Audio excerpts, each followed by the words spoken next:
Vamos começar de novo. Espero que o Tavinho esteja tá tudo bem por aí, Tavinho.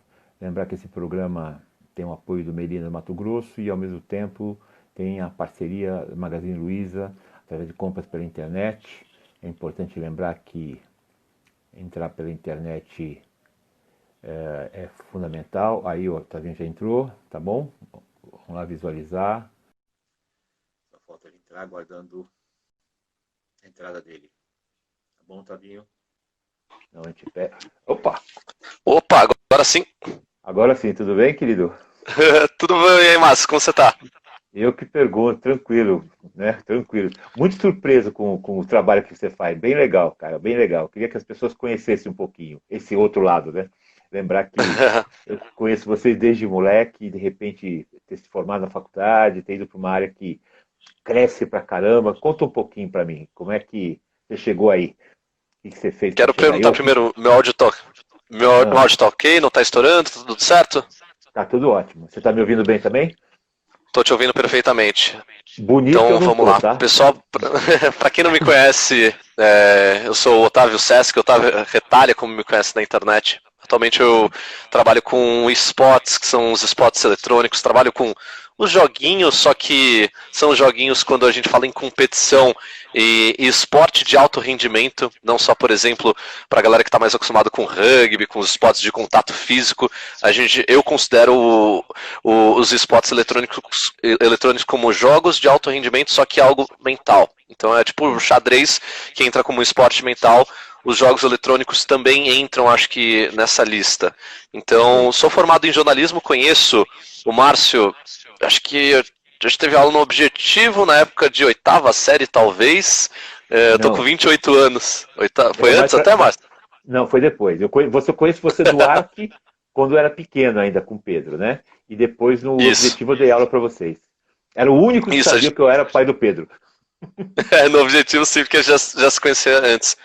É, Então, atualmente eu tô com 28 anos, então cresceu um pouquinho, inclusive faz muito tempo que a gente não se fala, até eu e o Pedrão, cada um acabou seguindo um caminho, mas eu trabalho com isso, como comentarista dessa área. Então, o pessoal pensa às vezes no Arnaldo César Coelho, seria eu, num casão ali do futebol, seria eu. esse campo profissional de vocês cresceu barbaridade, né? Eu vejo os eventos, né? A coisa assim absurda, de grande, né? De pessoas, de experiência, de gente que curte pra caramba. Isso me deixa muito surpreso, né? O que você vê? Isso, cresceu. Ah, Ele cresceu muito, já vem em crescimento, eu acho que mais ou menos desde 2013, os esportes eletrônicos, mas o crescimento realmente, eu acho que quando deu boom, e a grande explosão em questão de produções, em eventos aqui no Brasil, eu posso dizer talvez de 2015 para cá, quando as coisas começaram a ficar maiores.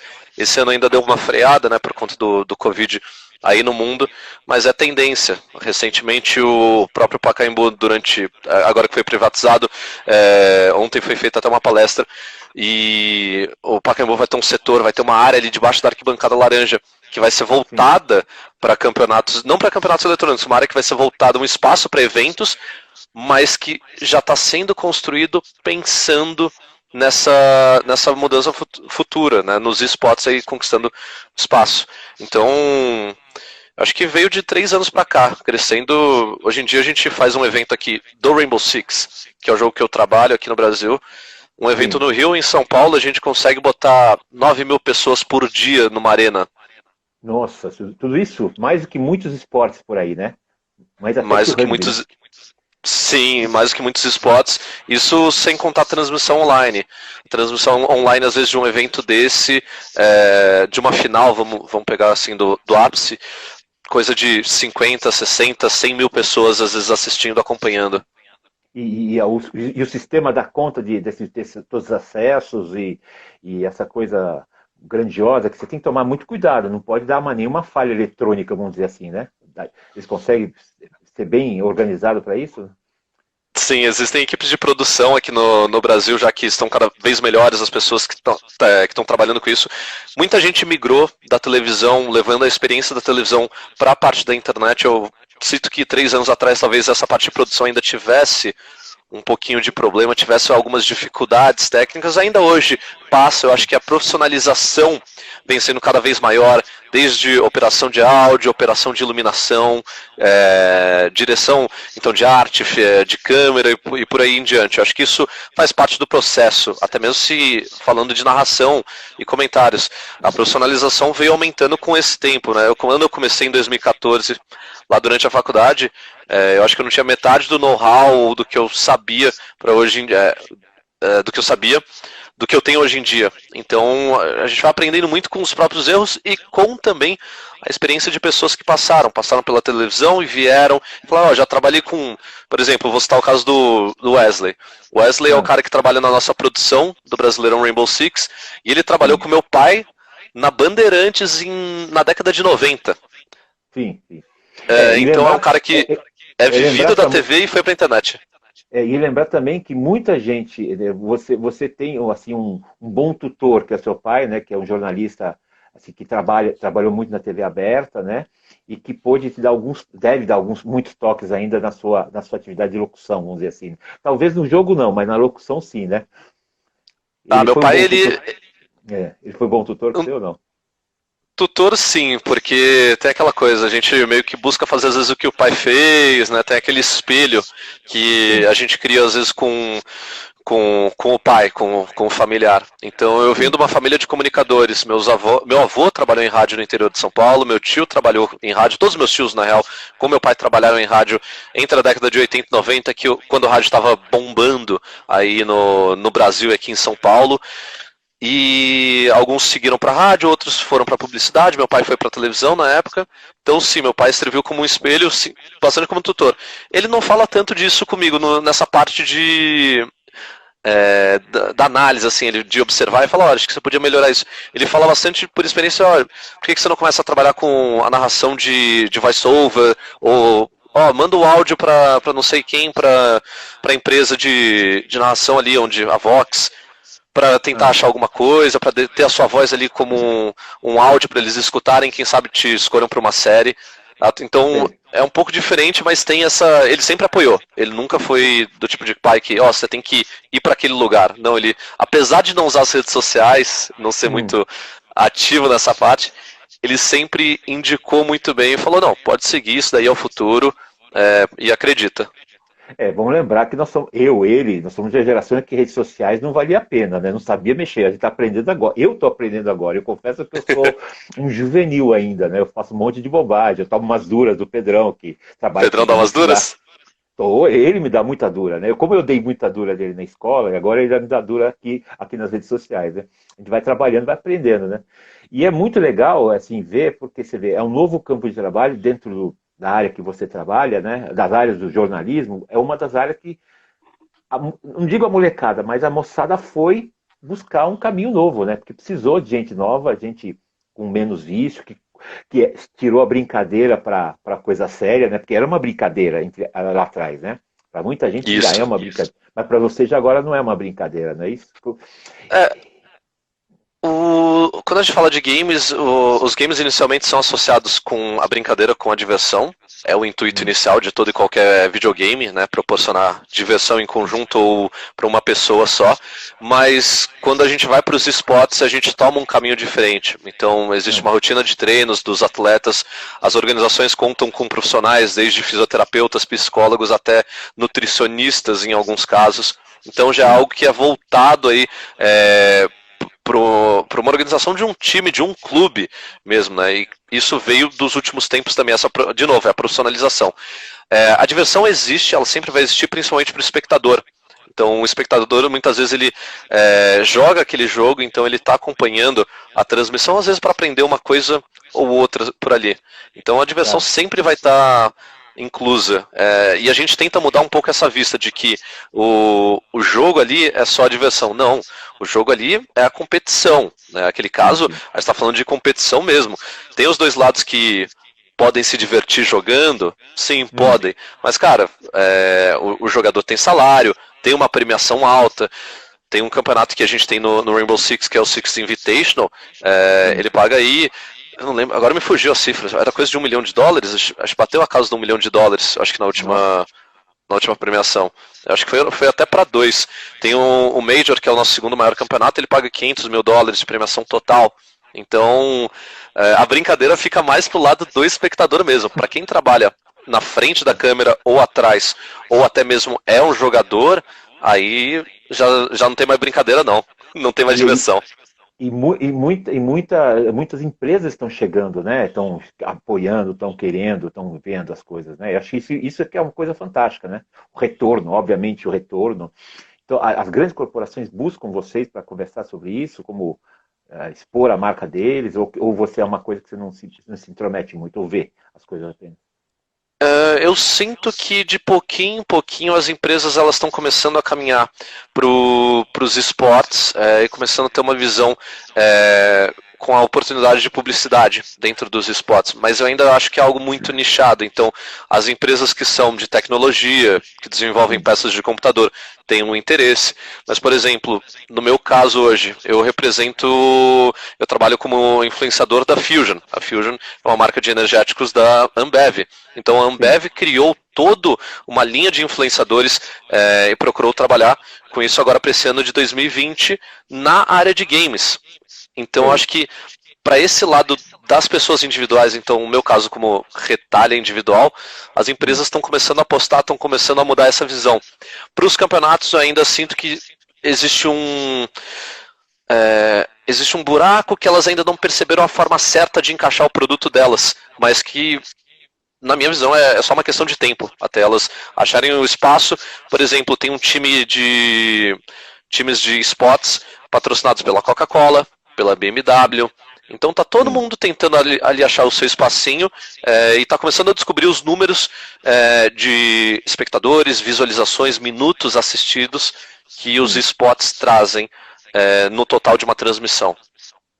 E assim, é engraçado como, então, um exemplo para você, o Pedro teve um colega na Irlanda que não tinha nada a ver com a vida dele, não sabia essa alegação, e ele fez um comentário sobre você. E ele olhou e falou, mas esse daí é o Otavinho, meu amigo de escola. E o cara ficou encantado na Irlanda. Não era um só, eram vários, né? Eram vários caras. E não eram só brasileiros, né? Isso, quer dizer, o alcance da internet também é uma coisa absurda, né? Assustadora, né? Essa é a parte mais engraçada. Eu estou aqui conversando com você de trabalho. A gente se conhece há anos, a gente estava sem contato há anos também. Eu mesmo não tenho contato com o Pedrão há anos. Mas sempre aparece, às vezes, algum conhecido que estudou na época de escola, que tem um amigo que é muito fã. Eu lembro do Cris, o Christian, que também estudou com a gente lá no ARC. Ele numa época falou, Otavinho, você tá trabalhando com games? Pô, eu jogo Rainbow Six, pô, tem uma pá de conhecido que te conhece também, alguns amigos te conhecem. O meu primo, que já me conhece por ser meu primo, alguns amigos dele são meus fãs também. Eu fui inclusive para o aniversário da minha prima recentemente, e aí tinham alguns. Eu tive que mandar salve, né? Mando mensagem de áudio para o outro.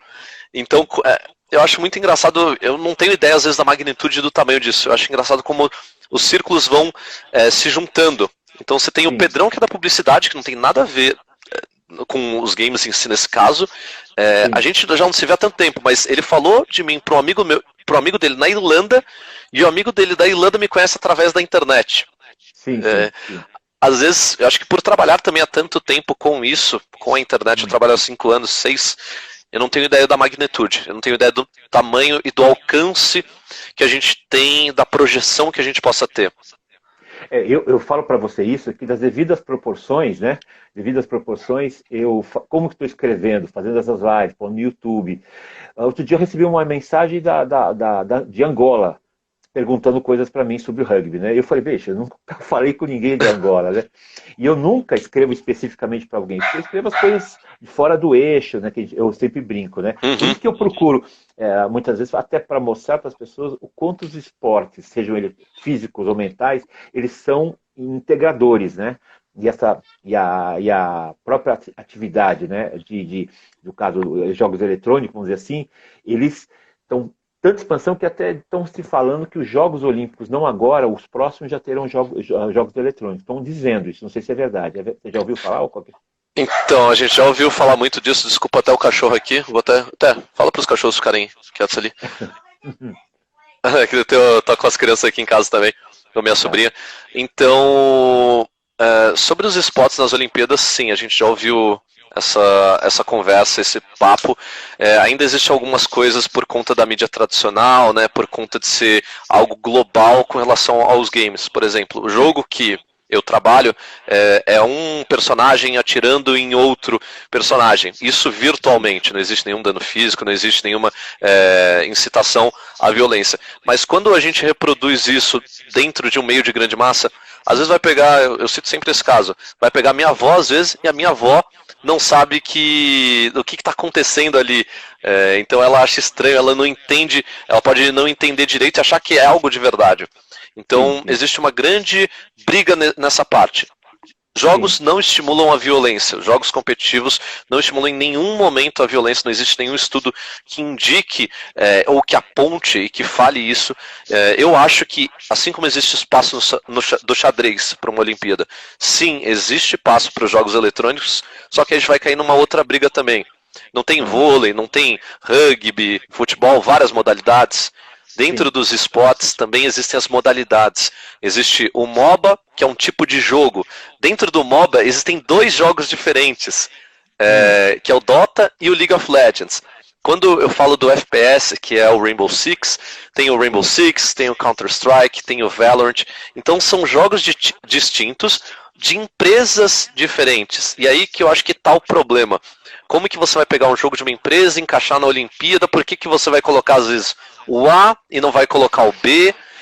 Então acho que está caminhando para isso, mas ainda existe muita discussão, ainda vai ter muita discussão nesse meio do caminho. Primeiro tem que acabar com a história de jogos estimularem a violência. Acho que passando por essa barreira, ensinando para todo mundo que uma coisa não tem relação com a outra, uma coisa não estimula a outra, então acho que daí a gente pode caminhar depois para um futuro com esportes eletrônicos e vai ser a tendência. Eu acho que talvez não na próxima agora, mas quem sabe daqui 2 Olimpíadas, 3 Olimpíadas. Até porque, por exemplo, eles estão percebendo uma queda muito grande de jovens que não assistem mais os Jogos Olímpicos, né? Então eles estão buscando, entrou o surf agora, o skate, né? Entrou outros esportes mais jovens, vamos dizer assim, e os jogos eletrônicos estão nessa ideia. E aí você me fala a questão muito da questão da questão econômica, né? Que é a questão a briga de gente grande, vamos dizer assim, né? Porque por vocês é fácil, a dura é a questão econômica, né? Se dependesse do pessoal que trabalha, que faz, a gente já teria conquistado todo o espaço. A gente vê que a tendência é a mídia cada vez trazer mais cobertura, por exemplo, para dentro do cenário de esportes eletrônicos. Então, hoje em dia, a gente trabalha com o Léo Bianchi lá no Rainbow Six, o Léo Bianchi, que foi apresentador da Rede Globo. Durante muito tempo, o Léo, por jogar o Rainbow Six, ele conseguia viajar para fazer a cobertura dos nossos eventos internacionais pela Globo. Então, sempre aparecia ali uma matéria no Globo Esporte relacionado ao nosso jogo. Então, isso era muito interessante. A gente via de pouquinho em pouquinho, sabe? Colocando ali o jogo, colocando na cabeça das pessoas o que são os games. Até para os pais, eu acho que hoje em dia talvez seja algo mais fácil de entender. Conforme a gente tem as transmissões profissionais, até mesmo essas lives, a ideia é sempre ir ensinando, falar que dentro de uma transmissão profissional de esportes, vou pegar do BR6, do Brasileirão nosso, é uma estrutura de estúdio, é uma estrutura de TV para a transmissão acontecer.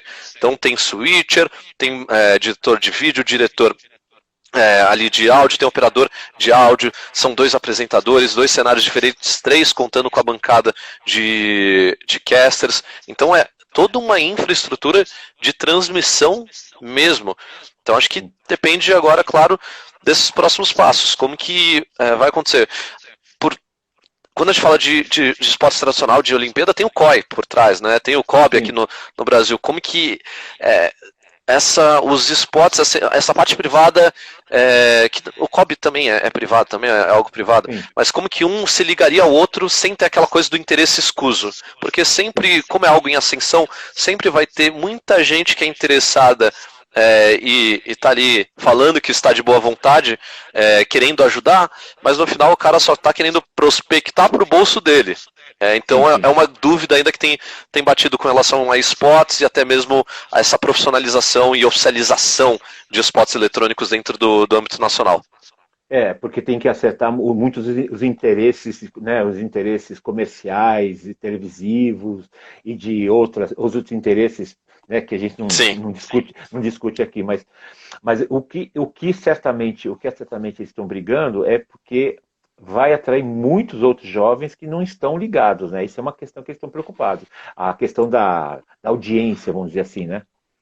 A E a audiência do audi... esportes, ela ah, é interessante porque ela pode variar do público A até o público C. Isso vai depender muito também do próprio jogo em si. Existem jogos que sim, são muito inclusivos.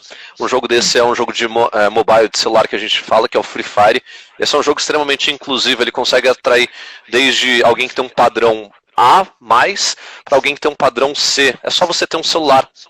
Então, não é à toa que os números são gigantescos, por exemplo, de uma transmissão de Free Fire. Quando a gente parte para jogos aí do computador, a gente já começa a limitar um pouquinho, mas é aquela coisa, às vezes se você que gosta de assistir uma competição, gosta de assistir um jogo, vê um outro jogo e você sente interesse, nem sempre você precisa ter aquele jogo para poder gostar. Às vezes você pode acompanhar por acompanhar, então desenvolver esse gosto. O que é interessante dos esportes é isso, é que você pode atingir todo mundo. Né? Às vezes só para o cara ver a transição, ele precisa do celular. Ele Sim, abre um aplicativo, abre a Twitch, que é um site de transmissões, abre o tá. YouTube e pronto, ele já tem a transmissão ali na palma da mão, usando o 3G dele, o 4G ou o que for. Ou até o Wi-Fi do Isso, vizinho. exatamente, de preferência, né? O que eu vejo é assim, que me deixa muito assim na visão de um mais velho, é o evento que é uma coisa assustadora, impressionante, né? Como conseguir juntar pessoas diferentes, clubes, né? Existem alguns clubes, né? Formados, né? E grandes salários, né? Aquela coisa toda, né? Isso é uma coisa que é assustadora, não, mas interessante, né? E, Em questão de salário, eu vou falar, dentro do Rainbow Six, não é uma média salarial, até porque sempre cada time vai ter um tamanho, cada time pode pagar um determinado salário, mas atualmente, falando em esportes, no Rainbow Six, jogando aqui no Brasil, isso que é o mais interessante. A gente conta com 4 aí das principais organizações de esportes do mundo. A gente tem a tá, Team Liquid, a NiP e a FaZe Clan. Né? Tem ainda também o MIBR, mas seriam essas três das principais. São organizações mundialmente conhecidas, então se você for para um cenário de esportes dos Estados Unidos ou da Europa e falar o nome FaZe Clan, o pessoal vai saber do que você está falando. Se você falar NiP, o pessoal vai saber do que você está falando. Se você falar Team Liquid, eles vão reconhecer. Podem talvez sim, não conhecer o time de Rainbow Six, tá. mas o nome, o clube, eles acabam conhecendo. Então esses times jogam aqui no nosso cenário nacional. Essas equipes aqui jogam por aqui e elas acabam tendo e dando oportunidade para os jogadores assim espetaculares. Pensa que é um time que, por exemplo, pagaria um salário em dólar. O dólar está extremamente valorizado hoje em dia porque o real está desvalorizado. Então cria Sim, uma oportunidade de ascensão, às vezes, para aquele jogador, o cara que morava na periferia, conseguiu ter um PC, conseguiu desenvolver o sim, jogo. E ao mesmo tempo até as organizações nacionais conseguem pagar um bom salário. Um salário, por exemplo, pode-se dizer talvez uma média de 2 mil a 3 mil, talvez 4 ali estourando R$ 1.000. O que para o Brasil acaba sendo um bom salário, dado que o salário mínimo é R$ 980. sim, lógico. Então, isso vai variar, claro, de time para time, mas para o cara estar jogando, por ele ser um atleta, então a gente tem cada vez uma profissionalização maior. Tem muita coisa para se melhorar, tem muita coisa para se mudar, mas aos poucos, essa cultura do gamer que tinha que comer cheetos, tinha que ficar 24 horas por dia jogando o jogo, para ele ser um profissional, aos poucos isso vai acabando. Ele vai percebendo que ele pode direcionar esse conhecimento dele, que 4 horas de treino são o necessário. Mais do que 4 horas, é como se fosse um overtraining de academia. Ele não vai aprender nada e ele só vai piorar o rendimento dele. Eu vejo muito aqui, por exemplo, antes de conversar com você, eu abri muito YouTube, gente que tem pago pelo YouTube para transmissão de jogos, gente que no Facebook, né, que tem transmissão de jogos, ou ensinar jogos. Isso também é um campo de trabalho bom, além do seu? Quer dizer, ou você faz isso também algumas vezes? Eu trabalho ensinando a jogar, eu não ensino muito a jogar não, mas eu falo que eu tenho trabalho como caster, hoje em dia é esse trabalho que me mantém, tá? Esse trabalho é o meu trabalho principal, graças a ele eu tenho a oportunidade de viajar pelo mundo, pela Ubisoft. A Ubisoft leva a gente para fora para narrar um campeonato nos Estados Unidos ou na Europa ou também no Canadá. Então eu sou muito grato por isso. São oportunidades que eu não teria na minha área de jornalismo, definitivamente, certeza eu não teria. E eu tenho um segundo trabalho, que seria produzir conteúdo, fazer lives também. Assim como a gente está aqui batendo um papo, é minha câmera e uma gameplay de fundo ali, só que eu gosto de fazer ao vivo. Eu não trabalho tanto com o YouTube hoje em dia porque eu cansei, eu não gosto de gravar, eu não gosto dessa interação por vídeo. Eu gosto da interação ao vivo, de eu estar conversando, lendo o chat aqui, por exemplo, a Larissa que está ali no chat, por exemplo, o Arthur também, o Vitão, salve para vocês. Então, e conversar e ensinar ou dar risada, perguntar do dia, eu acho muito mais interessante. Mas sim, eu acho que quem trabalha com essa área tem que ter também um segundo, um hobby. Porque você tem que estar na vitrine. Você trabalha com a tua imagem ali. Inclusive serve como um treinamento. Existem situações que às vezes que acontecem na sua transmissão que você pode trabalhar numa transmissão oficial. Então, isso daqui aconteceu na minha live outro dia. Esse daqui você conta uma história engraçada. Sei. Então acho que é muito bom. Você quer ser o novo Galvão Bueno? O que você quer ser? O novo Ronaldo César Coelho? O que você quer ser no futuro? Ou você não, Galvão Bueno eu deixo pro Meligene, que é o meu companheiro de trabalho. A gente trabalha há 5 anos como dupla, os dois, né? Então tem uma sinergia assim que eu acho que praticamente ninguém tem. Pelo tempo estando juntos, a gente já conviveu juntos. Então eu não busco ser, eu acho que o Arnaldo César Coelho, não busco ser o Tavinho Sesc, que é meu pai.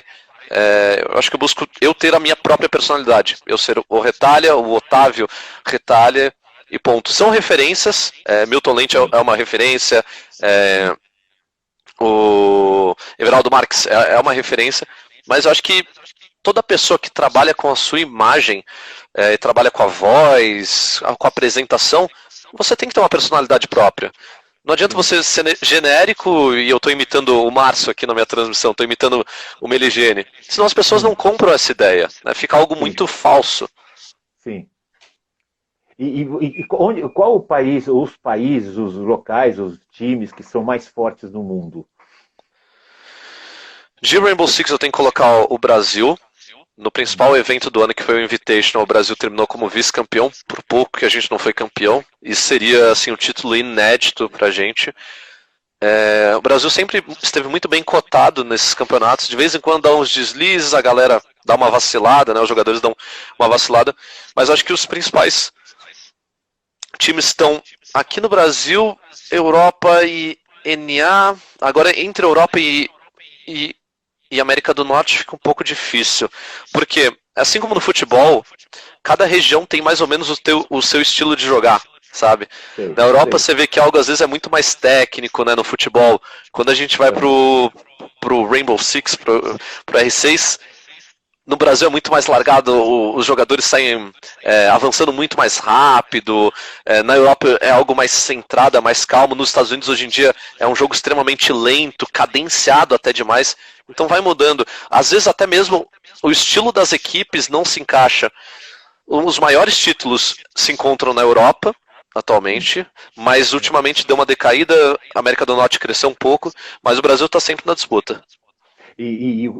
Existe campeonato local, estadual, nacional, mundial? Como é que é essa divisão toda? Ou vão lá, eventos e acabou? Como é que é essa divisão de campeonatos?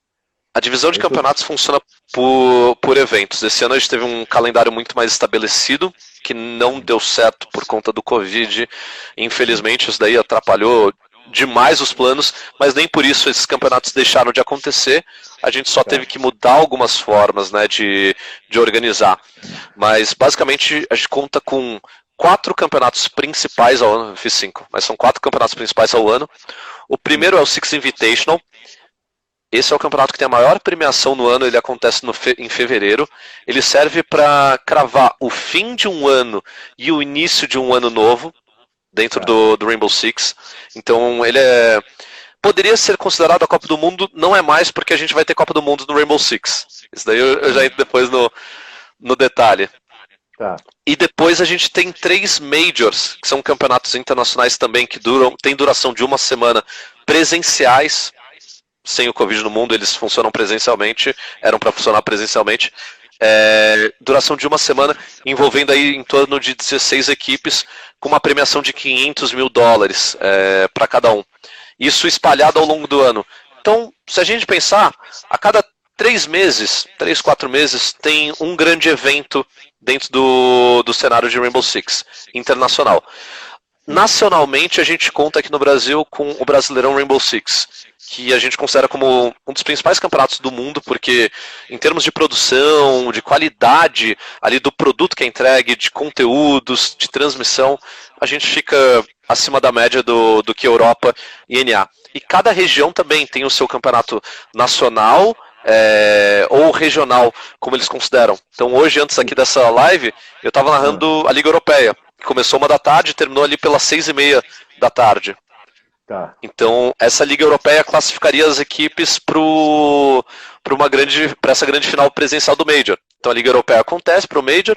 No caso aqui do Brasil, a gente não tem o Brasileirão classificando para esse Major. Existe uma competição agora que engloba as equipes da América Latina. Mas você tem campeonatos a nível nacional e a nível mundial também. Estadual não existe essa distinção dentro dos esportes. Só tem campeonato nacional. Como é online, você consegue fazer com facilidade um campeonato nacional. Você não precisa... Quando a gente trata de algo presencial, aí sim, né? No futebol você tem o campeonato estadual para dar chances para as equipes menores. Mas dentro do Rainbow Six a gente cresceu muito. E agora foi anunciada a Copa do Mundo. A Copa do Mundo que vai reunir seleções do mundo inteiro. E o Brasil tem um spot, já tem uma vaga garantida, porque a gente é referência dentro do Rainbow Six. O Brasil é a referência, né? Sim. Quantos times tem aqui no Brasil? Quantos times jogam para valer? Né? Não mais ou menos, mas que podem ganhar, podem chegar, podem lutar pelo título. Pelo título, a seleção seriam jogadores selecionados de cada uma dessas equipes, mais ou menos como uma seleção de futebol, com a diferença que dentro dessa Copa do Mundo e das seleções não poderiam ter mais de 3 jogadores do mesmo time, para evitar aquela coisa de formar panelinha. Isso. Então, seriam jogadores de diversos clubes. No Brasileirão atualmente são 10 equipes, então 50 jogadores pelo menos aí. E com chance de e times que normalmente viajam para o exterior, jogam os campeonatos mundiais, a gente pode contar aí de 3 a 4 times que acabam fazendo essas viagens, né? São as organizações internacionais, porque como elas conseguiram reunir os melhores jogadores por ali. No Brasileirão agora é engraçado, porque a gente está tendo uma época meio de transição, tem alguns times que estão caindo de rendimento, outros nacionais estão crescendo aí, até com oportunidade, quem sabe, de garantir uma vaguinha nos campeonatos internacionais. E qual o perfil do jogador? O que ele tem que ter de diferente? Porque não adianta só saber jogar. Né? É que nem jogar xadrez. Jogar xadrez você sabe movimentar a peça. O que ele precisa ter para ser um grande jogador, um cara do time bom? Autocrítica, calma, paciência. Tem muito jogador, às vezes... Isso acontece por experiência. Assim como no jogador de futebol, eu uso essa referência porque o Neymar, quando ele estourou, às vezes ele não tinha tanta calma.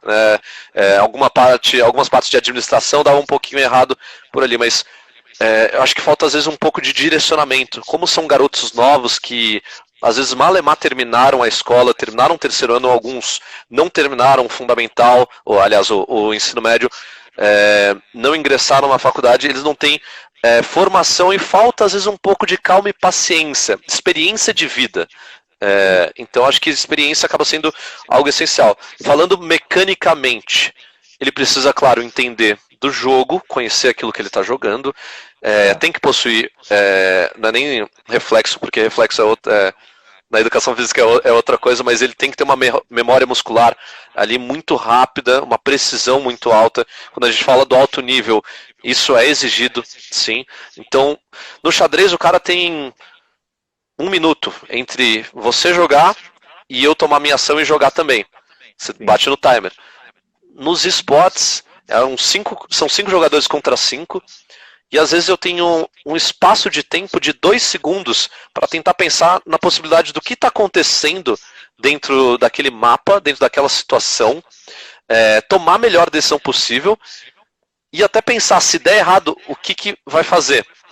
Então você tem 2 segundos, às vezes é até demais. Tem hora que você tem 5 segundos para ver, tentar enxergar, ter toda, sabe, uma visão macro daquilo e pensar no micro também.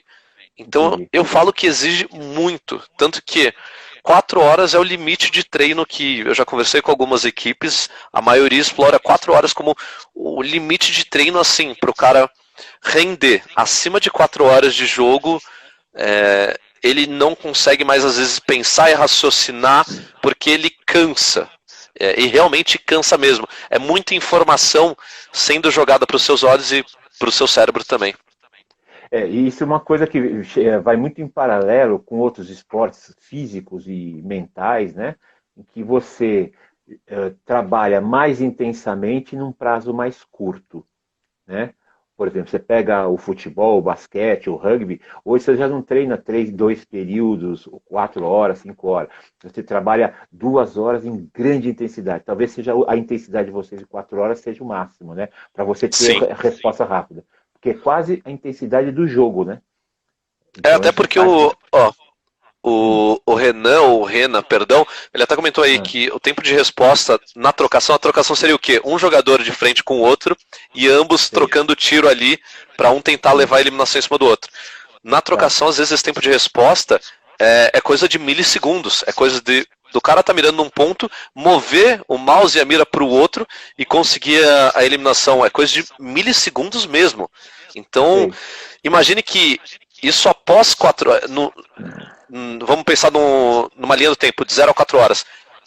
A 0 hora, com uns 3 minutos, é de um jeito, ele consegue ter esse tempo de resposta. Às vezes, após 4 horas, pelo cansaço, esse tempo de resposta dele se torna maior. E aí, logo que o cansaço fazendo efeito. Lógico. E deixa eu perguntar uma coisa. Você acredita que dentro da área de jornalismo, além da sua área que você encaminhou esses últimos 4 anos, né? O que você fala para a molecada por aí? Que existe outras áreas do jornalismo que nem a sua, que possam também ser influenciadas, porque o jornalismo tradicional morreu, né?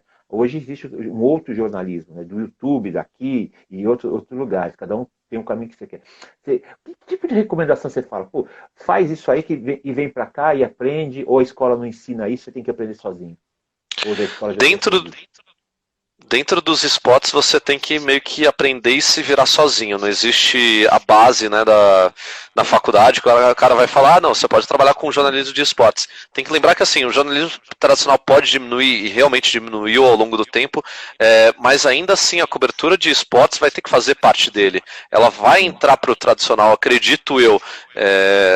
Existem alguns portais nichados, alguns espaços nichados e dedicados só para cobertura de spots, mas ainda é algo pequeno. Conheço alguns ótimos jornalistas que trabalham com isso, inclusive constantemente estou conversando com eles, só que nesse caso eu viro, ao invés de eu consultar a informação e perguntar, eu viro a informação, né? Eu que dou a informação para eles, então é um pouco complicado. O que eu sempre converso, que eu peguei como experiência, se o cara inclusive ontem mesmo eu fiz uma entrevista com o pessoal de um TCC, que eles estavam fazendo TCC sobre esportes. Se a pessoa quer trabalhar com esse tipo de jornalismo, eu sempre recomendo que ela seja o mais versátil possível, sabe escrever textos, apresentar em vídeo, editar pelo menos, e ela vai ter que começar por ela mesma. Ela tem que ter, querendo ou não, um portfólio. É difícil às vezes você chegar com um portfólio na Rede Globo para trabalhar como jornalista, na Bandeirantes, e falar, olha, esse daqui é o meu portfólio.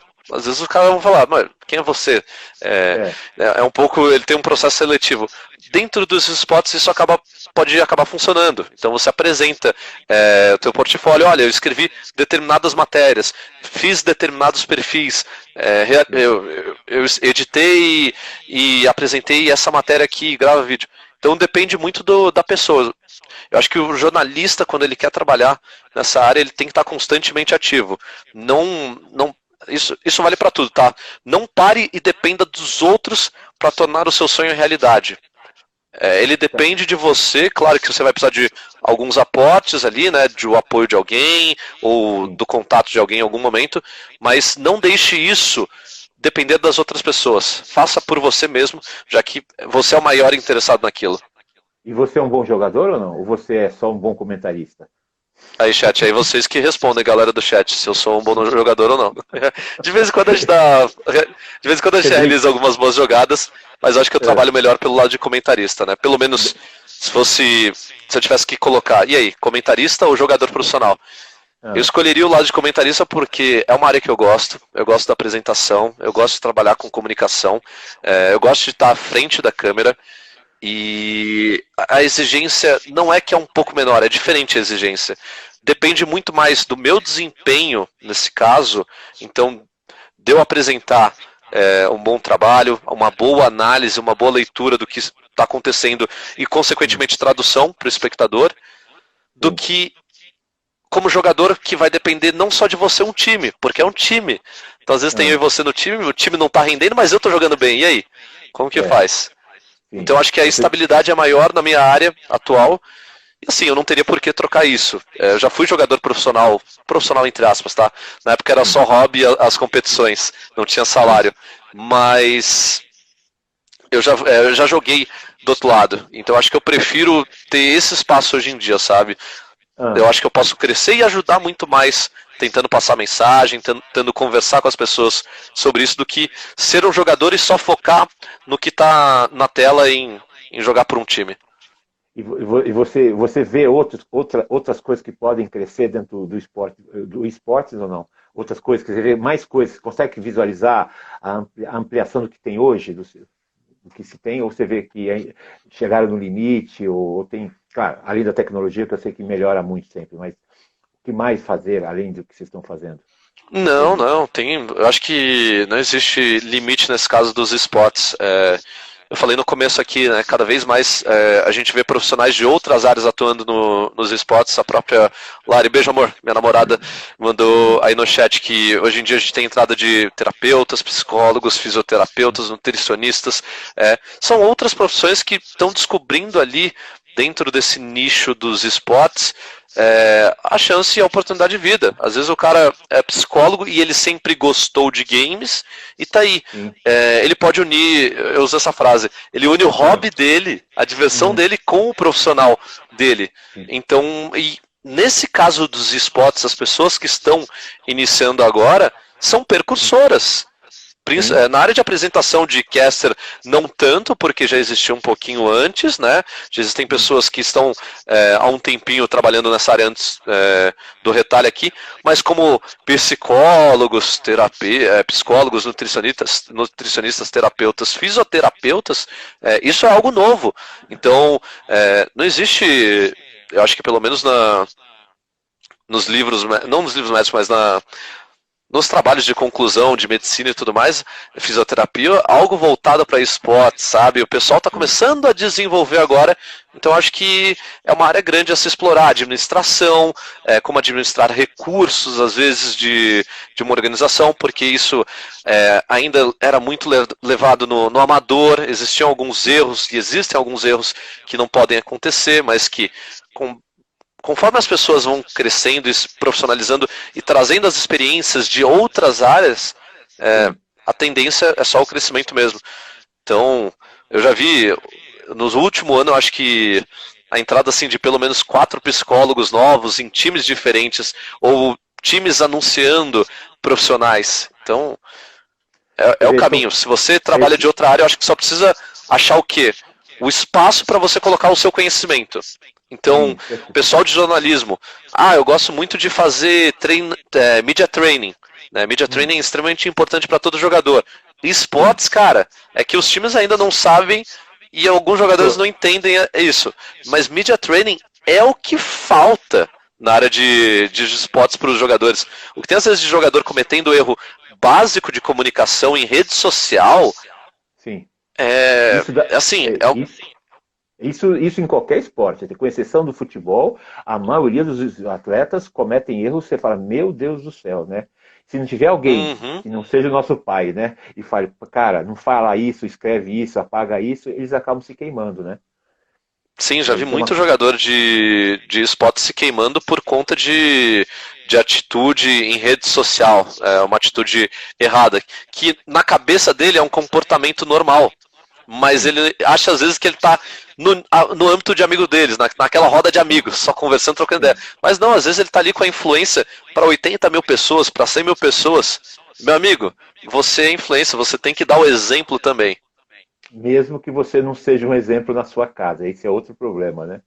Uhum.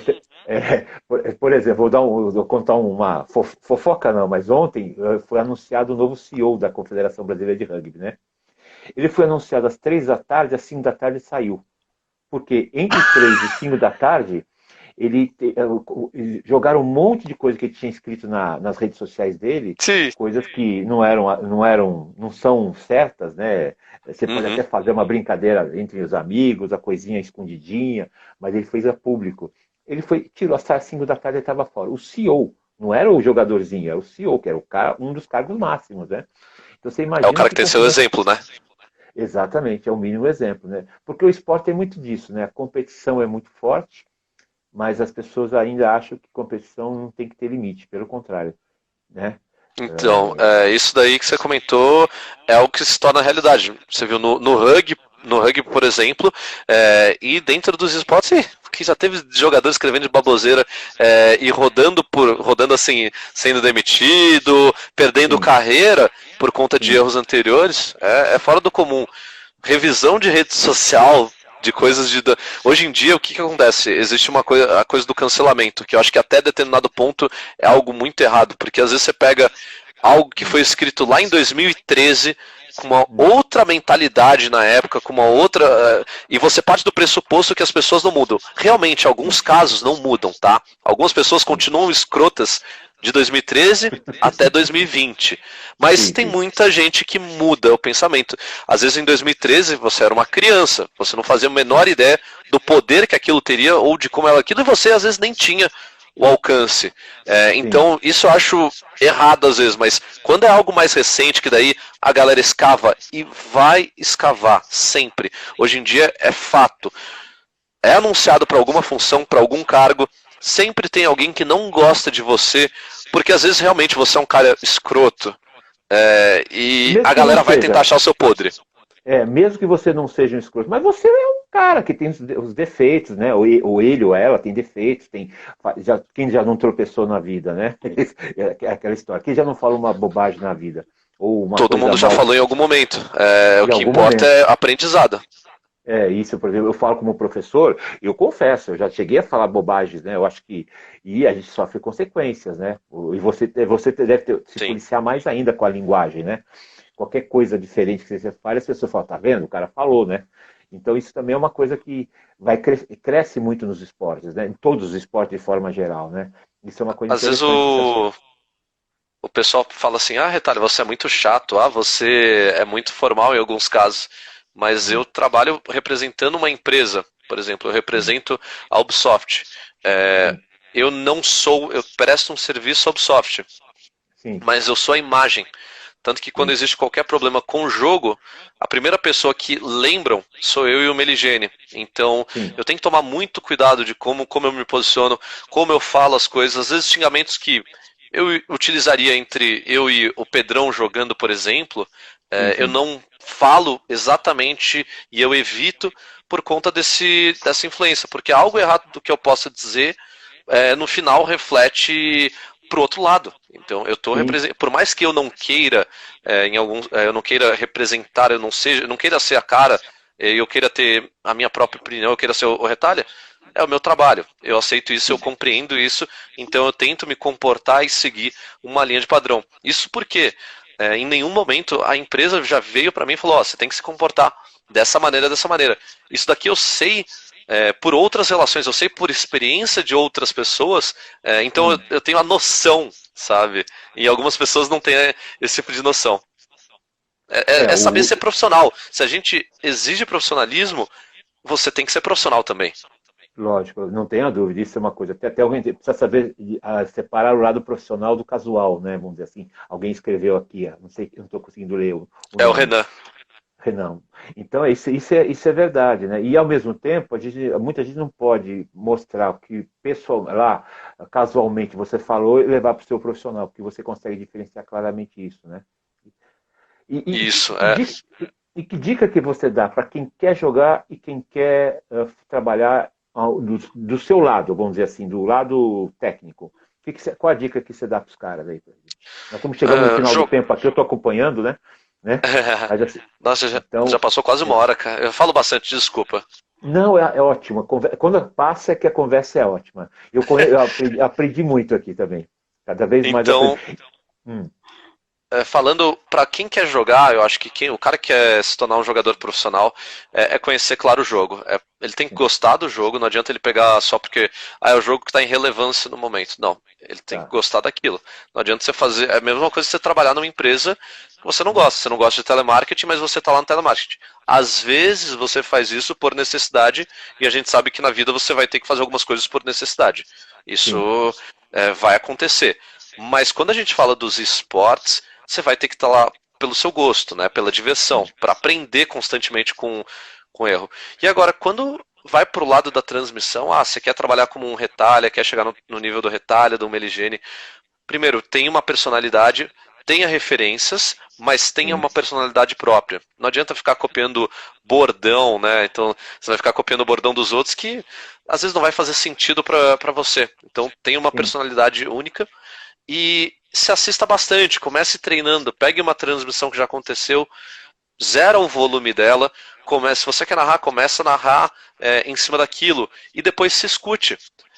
Todo mundo tem vício de linguagem, eu tenho muito sim. vício de linguagem, eu repito bastante Todo, as palavras de vez em quando, mas a gente sim. tem que tentar mudar, né? Então, às vezes, ou às vezes é um vício. Então, quando eu percebo que eu vou repetir algo, às vezes eu dou uma pausa, paro, penso e mudo aquela frase. Quando você vai para a narração, que é algo que fica constante durante uma transmissão, é a primeira voz, é a voz principal ali, fica mais tempo do que um comentarista, esses vícios ficam mais evidentes. Do Sim, comentarista também, porque o comentarista ele entra com uma análise, então ele entra pontualmente em determinados momentos. Então sim, você tem que sempre estar atento com isso. Se escutar, buscar uma mudança, é, trabalhar uma fono, às vezes você tem a língua presa, em algumas palavras você pode ter dificuldade, tudo tem solução e eu acho que o caminho é esse, é estudar e a narração é um pouco do dom, eu vou dizer isso, tá? As pessoas às vezes nascem com um dom de narração. Eu acho que é sim, muito difícil você aprender do zero uma narração. Eu acho que os maiores narradores têm aquilo por dom, assim como jogadores de futebol também. O cara tem o sim, dom de jogar bola e aí só foi aperfeiçoando esse dom, melhorando esse dom, sim. mas depende muito de você mesmo. E pro comentário é você saber analisar, então ter uma visão do que acontece naquele momento e como você vai traduzir para o espectador. Tá, entendi. Legal, legal. E é claro que, quando você olha primeiro trabalho seu e hoje o trabalho seu, depois de muito tempo, você vai falar, meu Deus, como eu era ruim. E se você tiver essa Sim, noção sempre, isso é muito bom, cara. Porque daqui 20 anos você vai falar, nossa, como eu era pior ainda.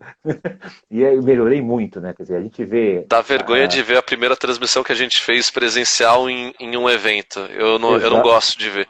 Eu não gosto nem exata, de me escutar hoje em dia. Eu falo que você tem que se escutar, mas ó, hum, eu não gosto de me escutar, porque eu começo a achar defeito em em todo tudo. momento. Por mais que o pessoal do chat tá aí elogiando, tá todo mundo. Não, Retalha é muito bom como comentarista, o Retalha trabalha muito bem. Quando eu pego para me escutar, eu sempre vou achar algum defeito e eu sei às vezes, depois de eu ter feito o comentário, aonde eu errei. Eu paro e penso, putz, vacilei ali, ó, 5 segundos atrás. Só que eu não deixo isso dominar minha cabeça.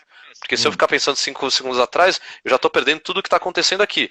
Então, assim, lógico. eu passo reto e vamos, e sigo em frente. A não ser que foi uma gafe feia, que daí Sim. a gente corrige alguma informação errada e aí você corrige, mas tem coisa que eu noto que eu errei, mas eu passo reto, porque senão, aí eu dizendo, quem é muito autocrítico sofre com isso de vez em quando. Existe um diretor que dá esse toque para você, ó, você deu informação errada ou qualquer coisa ou não? No Rainbow Six a gente não trabalha com isso. Eu até gostaria às vezes que a gente tivesse alguém para falar, você pode melhorar isso. Eu sinto às vezes um pouco de falta de feedback nesse caso. Depende muito, é por isso que eu falo, depende muito da gente. Então eu tento me guiar com base no que eu achei daquela experiência, daquele dia de transição. Eu sei que tem dias de transmissão que eu não vou estar ok. Tem dia que você vai estar cansado, estressado, bravo com alguma coisa e o emocional vai afetar. Tem dias, às vezes, como não depende da gente a análise daquele jogo, diferente do futebol, que você está vendo sempre tudo, quando a gente vai para a visão do FPS que entra então, na tela da primeira pessoa, tem informação que você pode perder. Então você tem que trabalhar com suposição. Então, às vezes, essa troca de câmeras não vai te favorecer muito, e aí você vai ter um trabalho dobrado. Então, às vezes, não é nem culpa tua.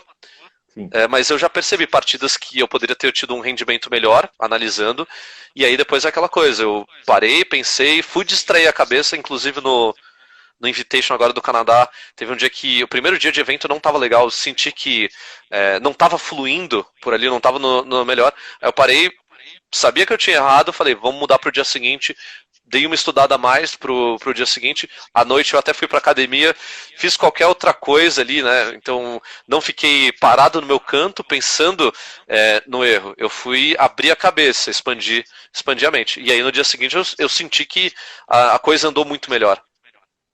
Legal, Tavinho. Obrigado por aceitar meu convite, tá? Foi muito legal mesmo. O rugby precisava de uns locutores assim, alguém que estivesse afim.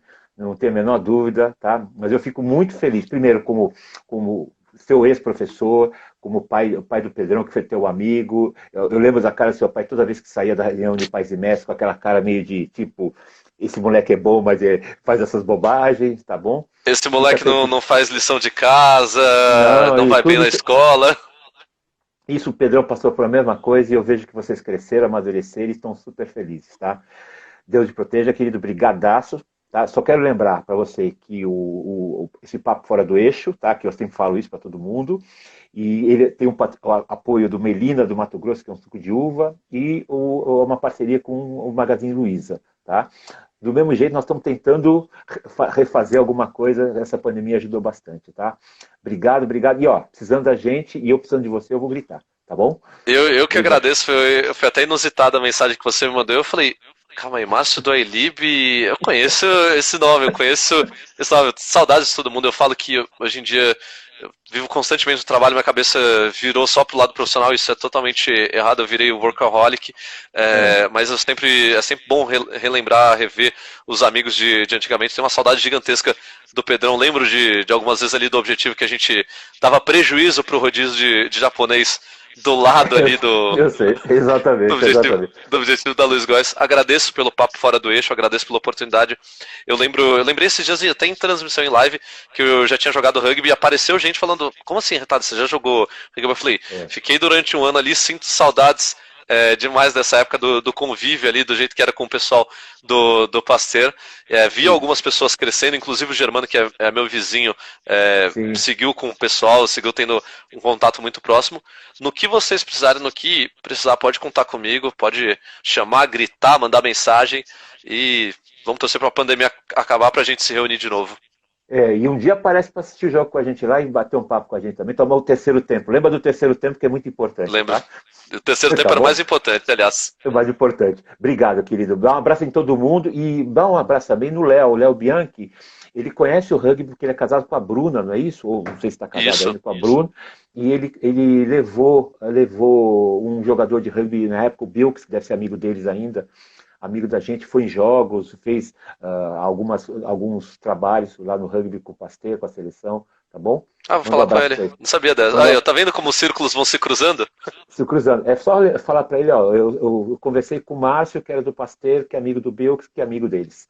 Tá bom? Não, eu vou falar com ele. Aí, ó, o Pedrão conhecia da Irlanda, que o amigo dele me conhece aqui do Brasil.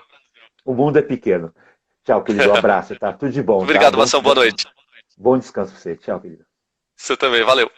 Um abraço. Tchau, tchau.